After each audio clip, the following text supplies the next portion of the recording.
You want to build a winning attitude. You need to know how to greet people properly in person and on the telephone. Have you ever noticed that most people absolutely don't even know how to answer the telephone? I challenge you. Two of you get together, look up 10 numbers separately in the yellow pages and swap numbers. I'll guarantee you, you will be unable to identify more than 3 of the companies you call based on the way they answer the telephone. They snatch the phone off the hook as if it were an intrusion. What do you mean on this number? I wouldn't bother you. Good morning, Lord, company. And you have no more idea than a goat who you've called. When our lady answers the telephone, she says, good morning. And you know it is not a recording that you got. Then she makes a motivational speech. Not as long as the ones I make, but she makes a motivational speech. She says, it's a great day. And people often say, Ziglar, is it always a great day? It sure is, and if you don't believe it, you just try missing one of them. It's a great day. And then she identifies the name of the company. Now, when I'm at home and I stress, this is when I'm at home, I frequently answer the telephone singing, oh, good morning to you. Now, I'll be the first to admit sometimes there's a long pause.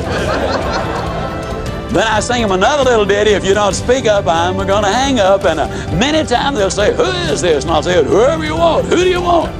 Man, you sure do feel good today. And I say, yes, many years ago I decided I was going to feel good today. Now, when you greet people personally, you ever notice how people greet each other? How you doing? Not too bad. How you doing? Fine, so far.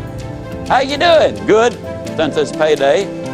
How you doing? Okay, since I get off in 22 minutes. And don't you love it when one of them pulls himself up to the full height and say, well, under the circumstances. I mean, it makes you wonder what they're doing under there in the first place, doesn't it? Now, instead of that old razzmatazz, when you greet somebody, and incidentally, you need to initiate the action. I jog almost always between 5 and 8 o'clock in the evening. I love to jog that time of day. And when I jog, every time I meet somebody, I always give them the same greeting. Good morning. And in 85% of the cases, by actual count, they always respond either all the way with good morning, or they'll get part of it out. Good morning.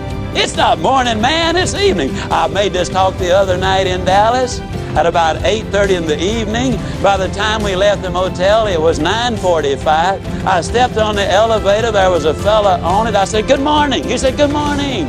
Now, what am I saying with this? I'm saying that people respond in kind. And if you want to set the tone and the pace, not only in your own life, but in your family and also in your company, this is something you can really do. Now, when somebody says to you, how you doing? Instead of that old negative baloney, why don't you just tell them the truth? Get yourself a 3x5 card, and on one side write outstanding, but I'm improving. On the other side write super good, but I'll get better.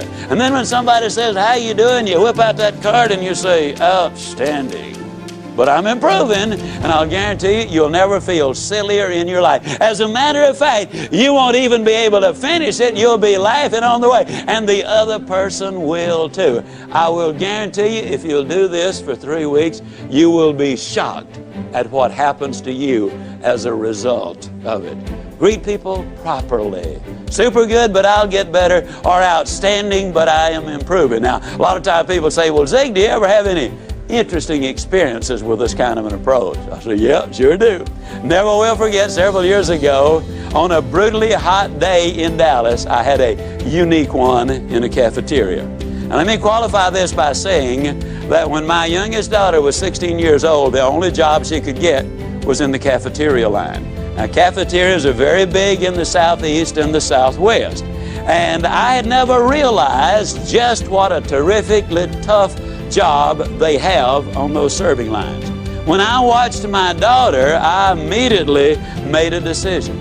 I decided that never again would I ever go down a cafeteria line again without enthusiastically greeting every person there and giving them some word of hope and encouragement if possible. But I'll never forget that hot day. Oh, it was brutal. We went in slightly after 1, a buddy of mine and I did. 98% of their business is done between 11:45 and 1:15. But there's only one other person in the line, and he was in front of us. And he apparently was from the same school I'm from, because he was saying good things to everybody. And he done good until he got to the meat department. Then he said something about the weather. Now you got to understand, some people sweat and some people perspire. The lady cutting the roast beef was sweating. And when that fellow said something about the day, she reached up, she wiped her forehead, and she slung the dirt on the floor, and she said, yes, it has been one of those days. Now you got to understand, she wasn't talking to me, but she's talking about the only day we got. And she's talking in my town, and I've got a reputation at stake. I cannot sit idly by and let a comment like that be made right there in Dallas, Texas, and me not have something to say about it. So I put my big nose in. I said, yes, it's absolutely magnificent, isn't it? She looked at me with the coldest, most calculating eyes that I've ever seen in my life, and she said, you have been out in the sun too long.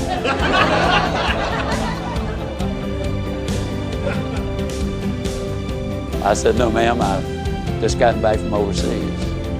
And I have seen children without any clothes to wear. And I've seen grown men and women without any food to eat. I've seen sanitary conditions which would turn your stomach to an incredible degree.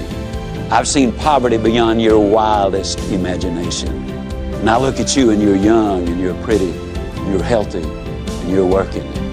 And I know that if you really buy in to the American free enterprise system and give this job which you've got absolutely everything you've got, I know that you can move right up in this company because I'm familiar with this company. And I know that someday you can manage this restaurant or another one like it.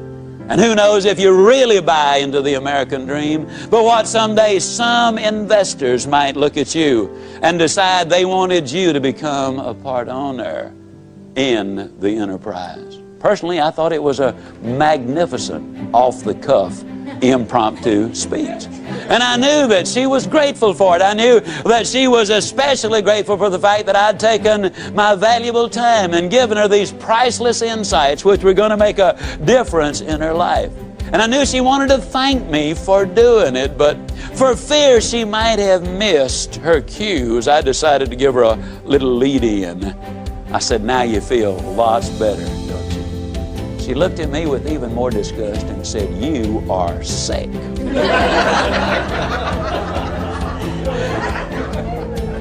Well, you win some, you lose some, and some are rained out, you know. Well, I got the rest of my food. I went on down to the end of the line, my buddy and I, and we sat down, we're having our lunch, and we ran out of tea. And a lady, she had to have been 65 years old. She might have been 70 or 75, came by to serve the tea. With a sparkle in her eyes like any teenager would envy, as she came up and offered the tea, I said, well, how you doing? She did a little half two-step backwards, and she said, honey, if it is any better, I'd think the deck was stacked. I said, why don't you go tell those ladies on the serving line that? She said, oh, no. She said, if I fool around with them, I'd end up being just like they are. I don't know where she learned her psychology, but she's right on the button.